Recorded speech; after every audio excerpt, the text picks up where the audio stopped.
and welcome back, everyone. Welcome back to the quarterfinals of the PiGosaur Cup number 57.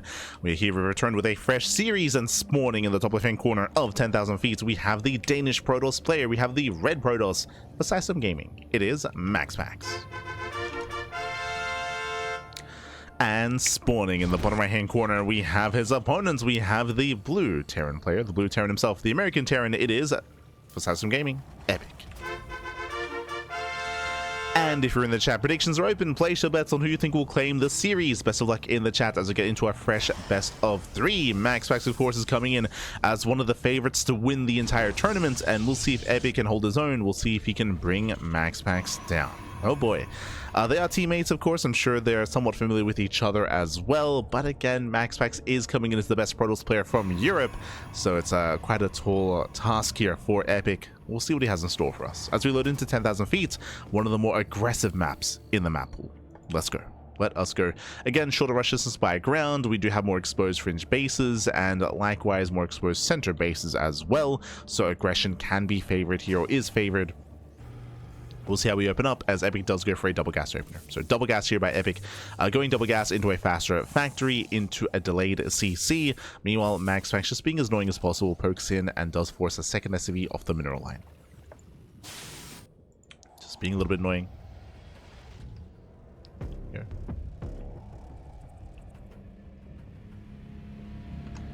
So pokes in, pulls away.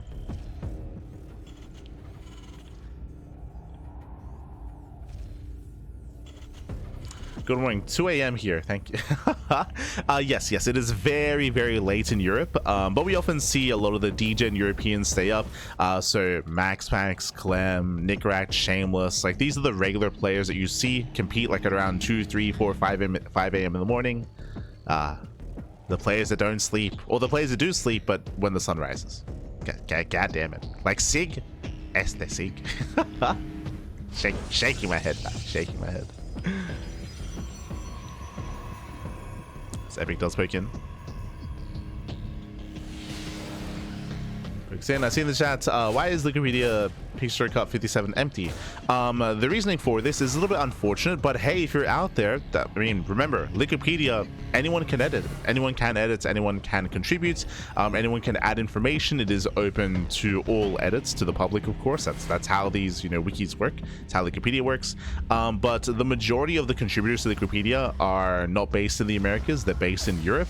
So, as you can imagine, a lot of the Europeans are asleep right now, so a lot of the contributors to the Wikipedia are also asleep as well. That is why often PiGosaur Cup is not updated. Our events are, but that's because we do it ourselves. When it comes to like the Turtle Tussle, for example. But typically PiGosaur Cup is updated after the fact. That's also why sometimes the information on PiGosaur Cup is wrong, because the people that are contributing to PiGosaur Cup, all they do is they just use like the challenge page. So if someone off races, for example, it's often not actually portrayed on the Wikipedia, and often we have to do it ourselves. Like go in and then fix it.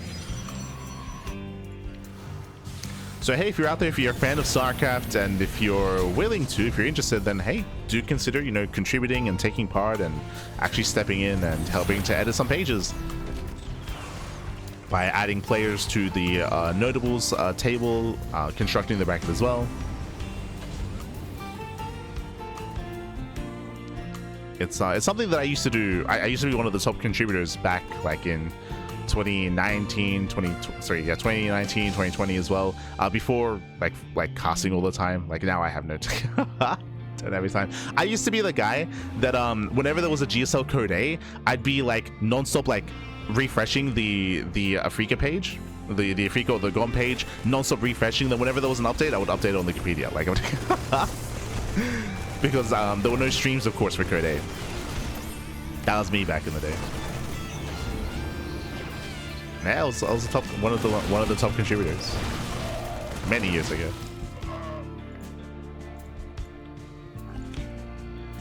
So that's how we experience GSL Code A, is just spam refreshing the bracket page just for any updates. That's how you'd watch GSL Code A. But now though, For now, we are settling in. For now, we do have a 3-1-1 setup here. The initial drop was deflected. So far, MaxPax does hold, and he's going for his own Blink follow-up. Blink is done, and I believe 3-gate Blink. Yes, 3-gate Blink into a Robo, into a delayed third base. The Prism is out, and here comes MaxPax's aggression. Now, this map is not as ideal for Blink Stalker aggression. It's awkward to rotate from the main base all the way to the natural as well. But we can see here the tank is not quite ready in the main, just now popping out, and we're not ready. Yeah, the main base is open. It's exposed. Stalkers are warping in, and MaxPax where we headed. Ooh, 2-base all in. Epic, he moves out. As he moves out, MaxPax is moving in. No, we miss each other. And MaxPax is going to hit first. Yeah, he does hit first. And he sees no mining, no SCV. Something is wrong. Something is amiss. There we go. He spots you all in. Does spot the move out with his observer. And there's a recall. There's a recall back home. And we'll see if Epic can end it here and now. What does he have? 2 tanks. Okay, he's got 2 tanks. Can he get within range of the pylon? And tanks are slowly pushing forward. Cyclone is barely going to survive. And he does take down the gateway, but remember, there's a 2nd and 3rd pylon as well. The Robo is still powered. The Immortal does pop out. And you see MaxPax getting ready for this round. He's getting ready for this round. He's coming in from behind.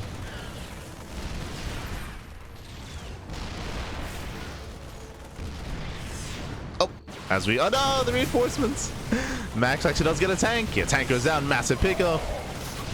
Epic pushing in, he wants a Robo, he will get it. Robo goes down. That means only one Immortal. Only one Immortal. Good reinforcements, they trade. Epic is pushing in. And MaxPax doesn't really have that much left to work with, to be honest. He's down to 3 Stalkers, sorry, down to 6. 2 in front, 2 behind. Immortals coming in.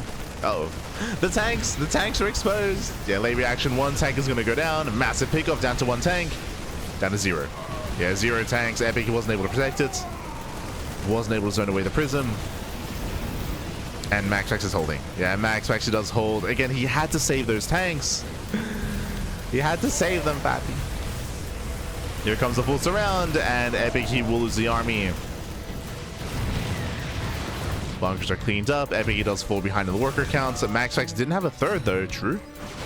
No 3rd base. And here comes the counterattack. And MaxPax is moving out. Oof. Epic has to get the hell out of here. They'll siege up on the high ground. Kind of on the high ground. Oh, as the tank will still fall. Oh no, he doesn't know the observer. It doesn't notice. Observers over the army. Charge is complete. And Max actually breaks through. Blinks on forward. Takes down the tank. Just a handful of Marines left. They do have Sim. As behind this, MaxPax is double expanding. And he's also getting a Dark Shrine. Dark Shrine is on the way. Scans are very limited here for Epic as he's been muling his heart out. He's been muling so much. Nice save on the Immortal. I'll just get 2 Stalkers, okay.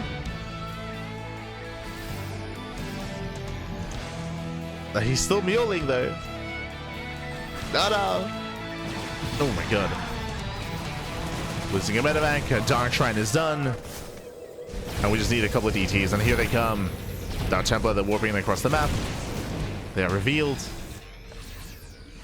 And we just need a couple of defensive DTs as well. Oh, no. Doesn't get the Prism. Prism gets out. DT's back at home. And there's no scan. Yeah, there's no scan here. The tank falls. Ay.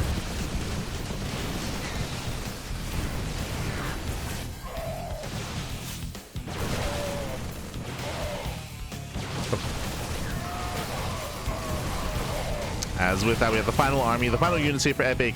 We have 1 scan in the main base. The entire progressing army does fall. Epic down to 1 base, 20 SCVs. And we got messy. It was close. Was close. Unfortunately, like if in a world where he maybe saves the 2 tanks, if he's able to respond in time to the Prism, scout it ahead of time as well, then maybe. It was close, Pat. It was close. Here comes MaxPax.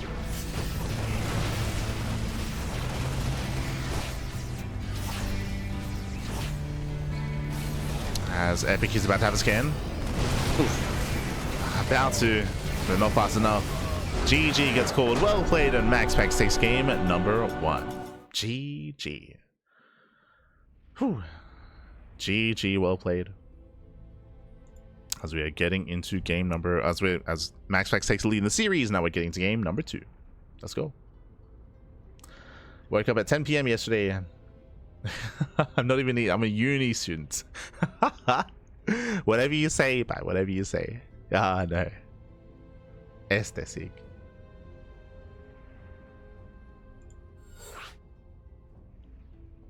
You have insider information as to who's going to play in this cup, maybe? No, I think it's just obvious, right? Like, I say obvious.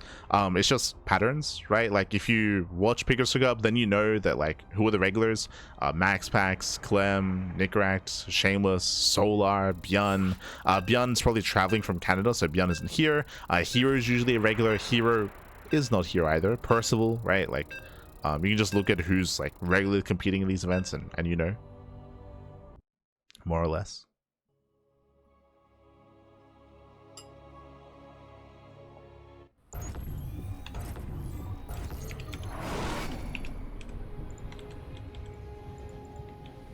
You can just see who often plays in these tournaments and just take an educated guess as to who's going to be there. But here we go, spawning in the bottom right hand corner of Winter Madness, we have the Danish Protoss player. We have the red Protoss representing StarCraft Gaming, leading the series 1-0. It is MaxPax. And spawning in the top left hand corner, we have the American Terran player. We have the blue Terran representing StarCraft Gaming. It is Epic.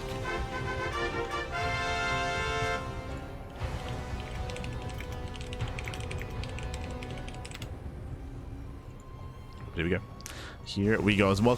Welcome to Winter Madness. Winter Madness is one of the larger maps in the map pool. Very large map, longer rush distance by ground as well. And we do often see longer in later games, but that's less applicable here to this TVP. Epic did go for an attempted 2-base all-in, and hey, there was a lot of strength behind it. There was a lot of potential behind it as well. He was able to make MaxPax sweat, of course, and almost broke, or he did break the natural, but he almost broke the main base. Alas, barely didn't quite work out. And here we have Turax Reaper out of Epic. Again, we expect to see hyper aggression. MaxPax is favored in a longer game, and Epic wants to end it early. Now, unfortunately, I would say that this map is working against Epic. Again, it's a larger map, so 10,000 feet would be amazing for a 2-base all-in. It all made sense. Here on Winter Madness, I'm a little bit less in love with the idea of being aggressive, but we'll see. We'll see if Epic can pull this off, as he does wall off the ramp. Does wall up. MaxPax does not have access to the main. MaxPax doesn't know.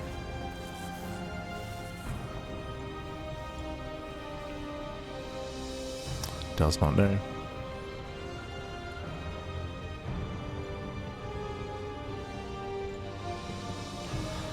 As Reapers are amassing, they are building up.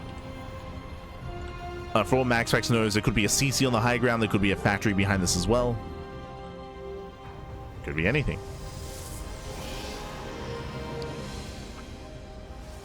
And we'll see if MaxPax gets a safety shield battery. As Epic is looking for the probe. I believe he was... Oh, didn't quite get it. Probe did make it back.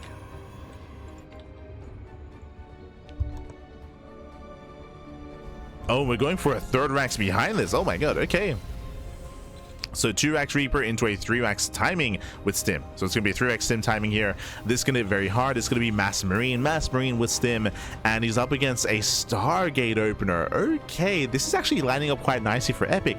Now, typically with a Stargate opener, this means that Phoenixes. And Phoenixes, they do a great job at denying drops, at shutting down Ravens, Widowmine drops, a Banshee play, for example, as well, and gaining map control and containing the Terran player. But against these all-ins, against these Stim timings, against Mass Marine, what are you going to do? Lift one Marine at a time? And even then, Marines that have anti-air, they can shut down the Phoenixes as well. So this build, as this build is ideal against a Stargate opener if it goes unscattered. Reapers, they bust in. They get behind the middle line, they confirm the Stargate. They do confirm. So far, getting 2 probe kills, 3 probes going down, not bad. Here comes the first Phoenix, and of course, Epic does confirm.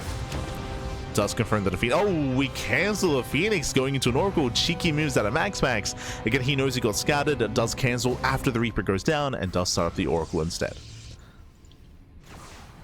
Now, what's important is that MaxPax, he still has yet to confirm. This is a bit of a tell, though. There should have been a Hellion by now. There should have been some factory production. So the fact that there's only Marines, and there we go. He gets into the main base. He gets full confirmation of the 3 racks. Glorious combat is upon us. So MaxPax, he knows. And he starts up a Twilight Council immediately. This should lead into charge, I would imagine.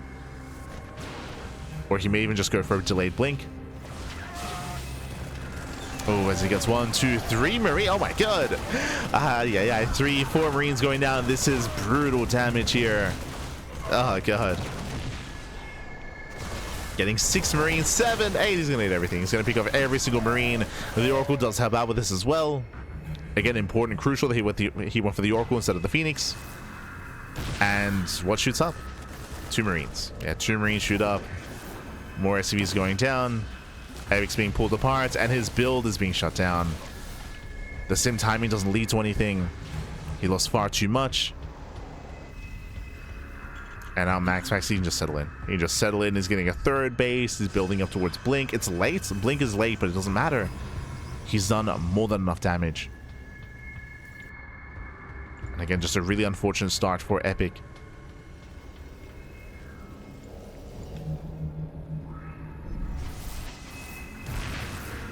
Oh, guys, we're not done. How could this have changed? Well, if the initial 3 Reapers got in, got some damage, and actually got out, then we could have been using them alongside the Marines to defend back at home. GG gets called as, again, game-winning damage, and MaxPax will take the series 2-0. GG. Whew. GG, well played. We did have a very spicy game 1. Game 1 was pretty close, to be honest. Like, game 1 was very close, very clutch, and I can see a world where Epic could have even won in game 1. Like, it was very intense. Here in game 2, alas, MaxPax, he was able to scout and able to punish it very, very hard. Once he confirmed what was going on, he went for the Oracle. He went for as much aggression as he could with the Adept, with the Stalker, delayed the natural base, picked off Marines, and just snowballed from there as he killed every single Marine and just wreaked havoc there on after. GG. GG, well played. Congratulations to MaxPax. He will advance on to the semifinals, and the question becomes, does he have an opponent? Let's have a look. Let's have a look.